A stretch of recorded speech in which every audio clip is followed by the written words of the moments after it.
네, 오늘 8월 28일 민주당 전당대회죠. 지금 누가 당대표가 되느냐 관심이고요. 그리고 며칠 뒤면 1차 당대표, 1차는 아닙니다. 컷오프가 있습니다.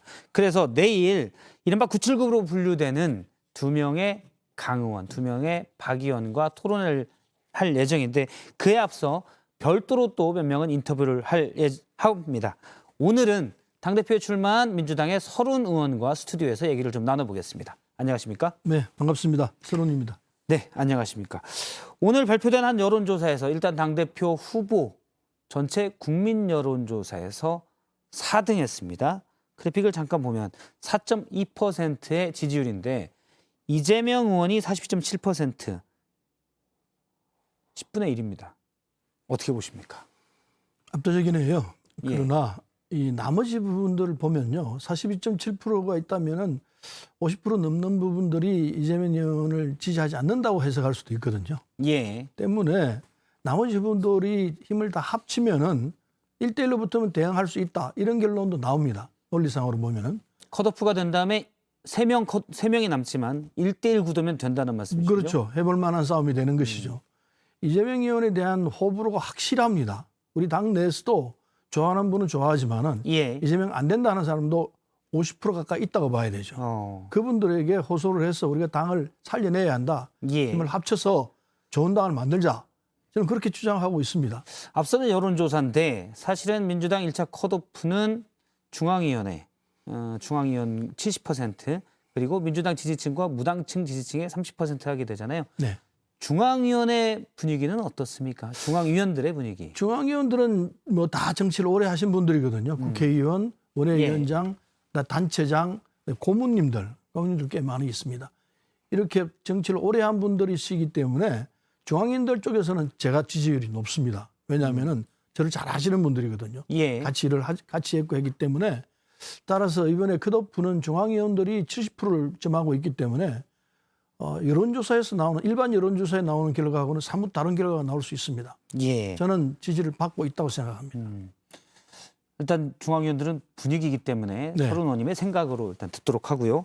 서른 의원님이 당대표가 돼야 하는 이유 어떤 겁니까? 첫째요. 당이 언로가 지금 막혀 있습니다. 이 말이 새삼스러울지 모르겠는데 과거 제가 그 6월 20일경인가요?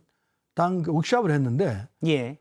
의원들이 나와서 얘기를 하라고 그러는데 세 차례 독려를 했는데 안 나와요. 그걸 할 수 없이 제가 나가서 제가 마중물 역할을 하겠다. 제가 얘기하고 나면 계속해서 얘기해라. 근데 다들 눈치를 보고 있어요.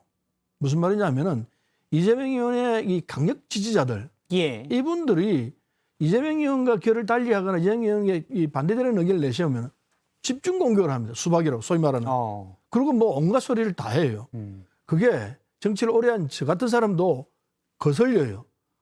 거슬린다는 겁니까? 부담이 된다는 겁니까? 부담이 되죠. 그러나 저는 뭐 괜찮습니다. 예. 그러나 많은 그 사람들이 그게 영향을 받죠. 그러면 다 같이 침묵하는 와중에 오히려 의견이 이재명 의원에게 쏠린다는 말씀이신가요? 네, 그런 부분도 있고 좀 또 하나는 이재명 의원에 대한 이제 그 공천권 다음에 당 대표가 됐을 때 공천권에 대한 이 두려움이 있어요. 나 공천 안 할지도 모른다. 지금 뭐 이른바 어대명이라고 하는데 예, 그러니까. 당대표 될 건데 괜히 한 소리 했다가 공천 못 받는다는 맞습니다. 말씀이시군요. 네, 그런 입장들 때문에 그게 당의 언로가 막혀 있는데 이게 풀어지지 않으면은 민주당이나 이야기를 하기가 쉽지가 않죠. 우선 그것부터 바로잡아놔야 합니다. 어떻게 바로잡을 수가 있습니까? 당대표가 제가 된다면은 예. 충분히 가능하다고 보죠. 마음 놓고 얘기하자. 제가 그 아까 워크숍 얘기를 했습니다만 워크숍 나가서 그 얘기를 했습니다. 이래서는 안 된다. 예. 우리가 할 말을 해야 한다. 독재 정권 하에서도 우리가 감옥 가면서도 할 말을 하면서 살았는데 이 상황이 뭐냐. 그렇게 제가 강조를 했던 바가 있습니다. 예. 그래서 제일 먼저 해야 될 부분은 언론을 확실히 잡아놓고요. 그리고 우리 당이 지금 하나가 되지 않으면은 이게 다음 총선이 1년 9개월 남았습니다. 예. 이기기 쉽지 않습니다. 다행히 윤석열 정부가 지금 뭐 보다시피 헤매고 있지 않습니까? 물론 이제 야당 입장에서는 당연할 수 예, 다행일 수 있겠죠. 그렇긴 하지만은 그래도 우리 내부가 분열되면은 총선에서 좋은 결과가 나올 수가 없죠. 그래서 어떻게 하든지 간에 단합을 해야 합니다. 단합이 필요하기 때문에 단합에 저해되는 요인은 없어야 한다. 예. 그래서 이재명 후보가 나오면 안 된다. 참아라. 기다려라. 지금 때가 아니다. 이 얘기를 이재명 의원의 측근들에서도 얘기를 했습니다. 근데 본인이 안 들었죠. 서른 의원님도 얘기를 하셨죠. 제가 직접 만나서. 방을 찾아가서 얘기를 했죠. 이재명 의원의 마음속에 들어가서 이재명 의원을 위해서 제가 얘기했습니다. 일찍 김대중 대통령이 그런 얘기를 하셨어요. 남을 설득하려면 그 사람 입장에서 얘기를 해줘야 한다. 저는 이재명 의원 입장에서 얘기를 했습니다. 예. 그런데 심사숙고하겠다고 해놔놓고 안 됐어요. 왜 안 했다고 보십니까? 그래서 정확한 이유는 모르겠는데 저한테 한 얘기로는 당의 쇄신을 위해서 당의 혁신을 위해서 해야 한다 이런 얘기를 했는데 그건 뭐 제 입장에서 볼 때 당 쇄신과 이 혁신은 내가 더 잘할 수 있다 이런 생각을 갖고 있어요. 예. 그래서 그게 이 출마의 변이 되기에는 조금 모자라죠. 충분하지 않죠. 예. 그래서 뭐 그 얘기도 했으면 방패 때문에 그러느냐. 근데 방패라는 건 이른바 사법 리스크에 대한 그렇죠. 방패가 필요하다는 말씀이신 예, 건가요? 그 얘기를 했는데 저는 걱정하지 말라고 그랬습니다. 왜냐하면은 만일에 윤석열 정부가 이재명 의원을 공격해 들어오면은 예. 아니 자신이 저질른 본부장, 본인과 부인과 장모 이 부분에 대한 얘기는 어떻게 할 것이냐. 그게 정리가 안 된 상태에서 이재명 의원만 공격하면은 국민들이 그 누가 공정하다 할 것이냐. 따라서 윤석열 정부가 그 마음대로 못한다. 예. 만일에 그렇게 되면 전쟁하는 수밖에 없다. 그걸 쉽게 택하겠느냐. 걱정 안 하셔도 된다. 제가 그렇게 설득을 했는데 내가 뭐 잘못한 거 있습니까? 이렇게 얘기를 하더라고요.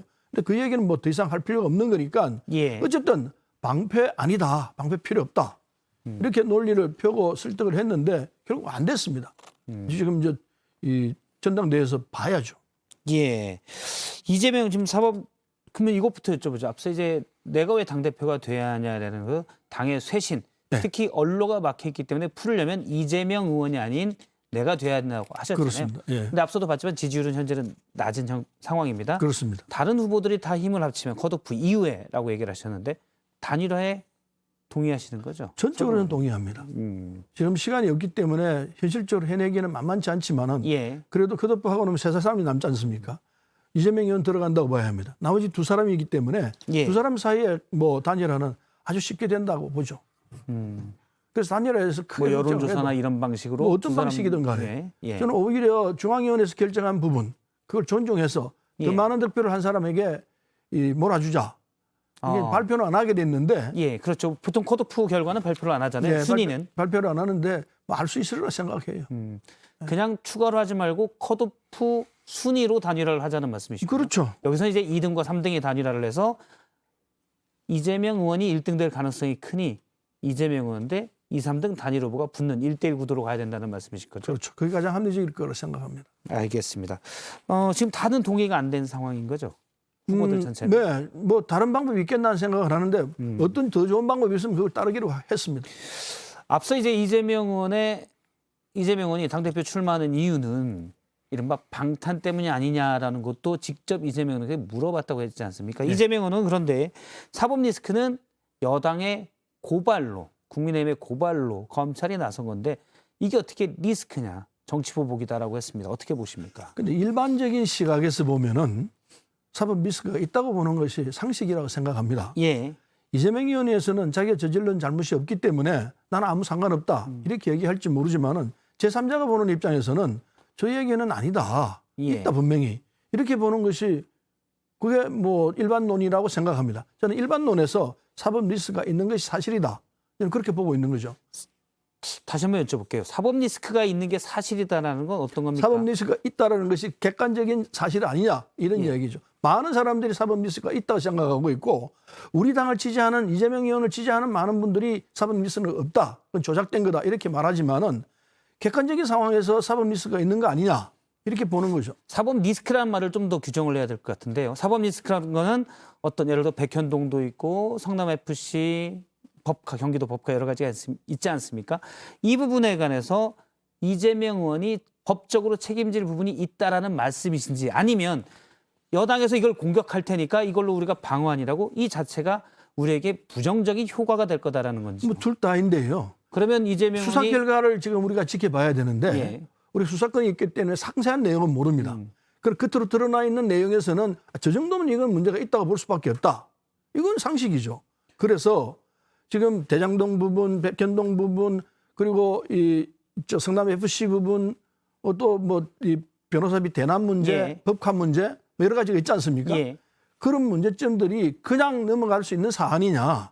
그건 아닐 거라 생각합니다. 수사하고 있는 내용을 보면은 저는 된다 생각하고 수사를 그런데 대통령 선거 당시에는 후보에 대한 수사를 할 수가 없은 조건이었기 때문에 예. 멈췄다 하더라도 지금 대통령 선거가 끝난 지 꽤 시간이 됐습니다. 그럼 수사한 결과가 있을 거이기 때문에 그걸 분명히 밝혀줘야 합니다. 수사 결과가 이렇게 나왔다. 예. 지금까지 안 나온다면 말이 안 되죠. 그와 함께 반드시 해야 될 건 아까 얘기했듯이 본부장에 대한 부분도 확실하게 해라. 대통령 부분에 기소가 안 되니까 다음에 한다 치더라도 예. 부인과 장모에 대한 부분은 확실히 해야 공정하다는 입장을 얘기할 것이고 거기에 대한 수사 결과도 명확히 밝혀야 된다는 밝혀야 말씀이시죠. 되죠. 그래야 국민들이 받아들일 수 있을 것이다. 저는 그걸 주장합니다.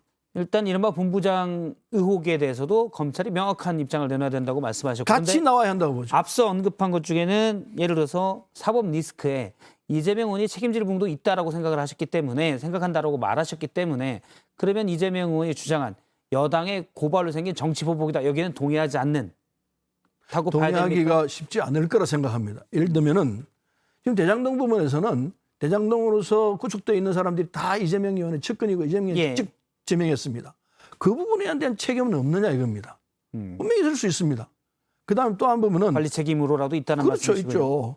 하물며 자기 경우로 뭐 아무 다 없었다 제대로 도덕적 책임은 있을 수밖에 없는 조건도 예. 있습니다. 법률적 책임은 차치한다 하더라도 그다음에 이제 백현동 부분도 있습니다. 그건 지금 요즘 나오고 있는 부분이고요.